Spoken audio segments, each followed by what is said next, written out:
All right, so the Virginia governor's race may or may not be decided today. It's kind of a big deal. It's going to be a bellwether for what happens in the midterm elections and for any elections really moving forward, as the current dementia patient who is occupying the Oval Office has record low approval ratings. They oversample Democrats in pretty much every poll they publish. And even doing that, Joe Biden can't get above 42% in most of these polls. And if they were conducted with a little bit of balance and integrity, I bet you all of those numbers would be in the 20s and 30s. Independents have, fled the ship. And, here's a little caveat to all of this. I don't think Joe Biden ever had a base of support because I don't believe he got as many votes as they say he got. That's all I'm going to say. I mean, he would have had to have gotten more votes than any president in the history of the election. And that's all there is to that. Now, getting back to this Virginia race, there's a real high likelihood that since things really weren't fixed the last time around, from the last time, and like a year has gone by, and things are still the same. Now, you'll say, well, Virginia wasn't really a state where it was a close election. Yes, correct. And that could mean that there was so much fraud that nobody really took a look at, that nobody would ever think, it's kind of like doing an audit in Massachusetts to find out, how much Joe Biden really won by.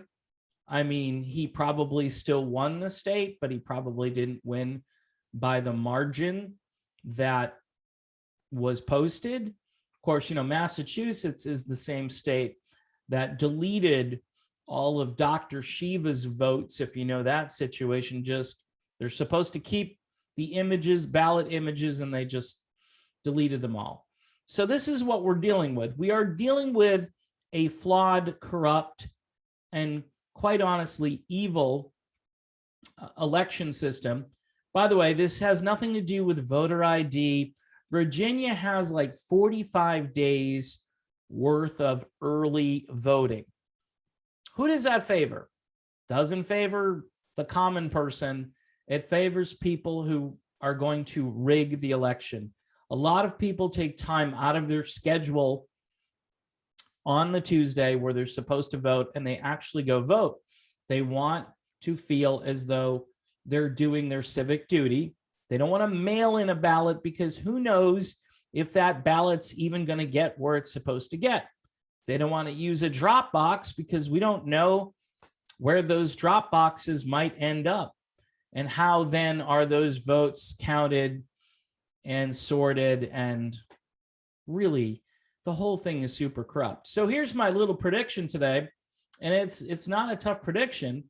This guy, Glenn Youngkin, who is a rhino-ish Republican, just going to say it, he's probably a neocon, probably believes in endless war, probably believes in, giving tax breaks or credits to big corporations, while, not really doing all that much for the working class, the lower classes. And I'm not saying the solution is to just give away the farm and not have any way to pay for it, but we're in a new era where the Republicans have argued for no taxes for many people, and the Democrats have argued for programs, giveaways for people. And now both of these arguments have caused a skyrocketing budget and deficits now, and $30 trillion in debt, which is incomprehensible. So you've got a guy who is coming along to try to manage the decline of the state of Virginia. Parents are fired up about the school board. All right. They're now domestic terrorists because they show up at the school board and they don't want their kids reading pornography, or they don't want their kids being told to hate somebody because of the color of their skin, which is, it's crazy to think what Martin Luther King said, that Martin Luther King now is a staunch conservative compared to what we're seeing today as far as the kind of doctrine that is being taught to little kids. And by the way, the sexualization of kids at a young age and the indoctrination to dislike your neighbor, to not like your neighbor because of intrinsic things that they can't change, that to me is outrageous. And that's what is going on in Virginia schools, and quite frankly, a lot of schools all around the country. So this election, I predict, will go to Terry McAuliffe. He's the Clinton operative who was the governor and left, and now the guy, what's his name, Latham or something, he's the guy who said we'll keep the baby comfortable after it's born and we'll figure out what to do with it. We'll talk to the mother and see what she wants to do with it. I don't care how pro-abortion you are. That's nuts. That's infanticide. That's just shut up. Okay. Look, if you want to have some common ground on this issue, if you want to keep it safe, legal, and rare, that's not a good place to start. I'm just saying, not a good place to start. You might want to start looking at, the cost of living and adoption and families that want children who can't have children. You might want to look at those solutions to some of these problems rather than look to finding if the mother wants it after it's born. But that's the prior governor who's leaving. I don't know if McAuliffe is any different in that regard. And these cultural issues will factor in, but right now it's the economy, it's the way kids are being taught, it's obviously the lockdowns and the mandates, and I don't know what this guy Youngkin is all about. We know that when Republicans put people in positions of power like the courts, they promise that they're going to be constitutional, and they just, what's that, Coney Barrett there? She's been a disaster. Many of the people that get appointed are just soft versions of the harder versions of what the Democrats do when they have control of the courts. And they do. This is the uniparty.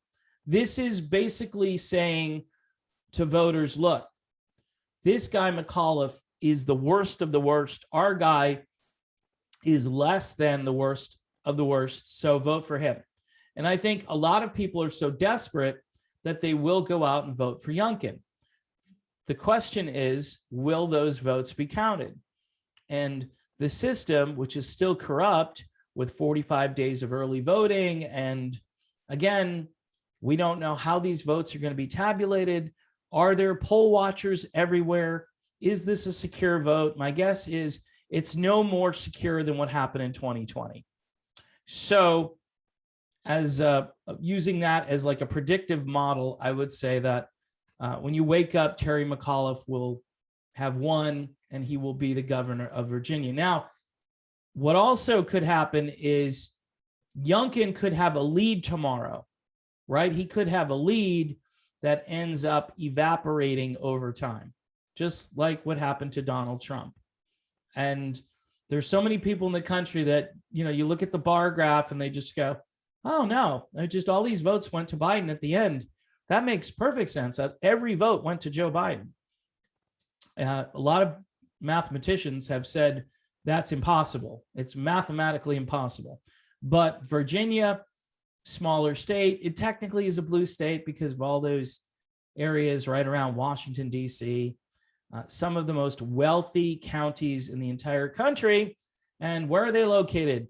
Right near the center of power and money and government influence. And, these people make big dollars shilling for the federal government, while the rest of us out here in flyover country, are getting a few scraps that fall off the table. And that's about it.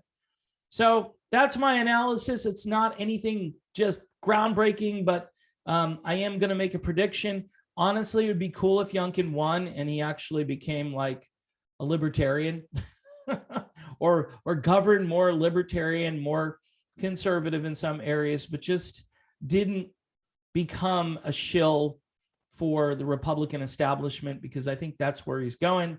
Obviously, it's an election, so he'll talk like a good game now. And because McAuliffe is so bad, he sounds like he might be okay, but we'll see. Most of these guys, when they get in power, they're influenced by all their donors and all the special interests and the lobbyists. And I don't see Glenn Youngkin as being some kind of a groundbreaking candidate that's going to, buck the system. He is the system. He's just less of the system compared to Terry McAuliffe. But we shall see what happens in Virginia. Maybe tonight, probably tomorrow, and who knows? Maybe it'll take days to sort this out, because elections these days, they can't just end at like 11 o'clock at night where we can go to bed, we know who the winner is, and we can move on with life the next day. No, we've got to be tortured for days and days to find out who the actual winner is. I'm praying this doesn't happen again. And if Youngkin does pull this off and wins big, I don't know how he does that, but maybe he does, then the Republicans are really set up next year to take back, the other two branches of government, or the two houses of government, one branch of government, basically, and maybe put the brakes on this Biden nightmare. I don't know. We'll see. I don't have a lot of faith, but we'll see what happens.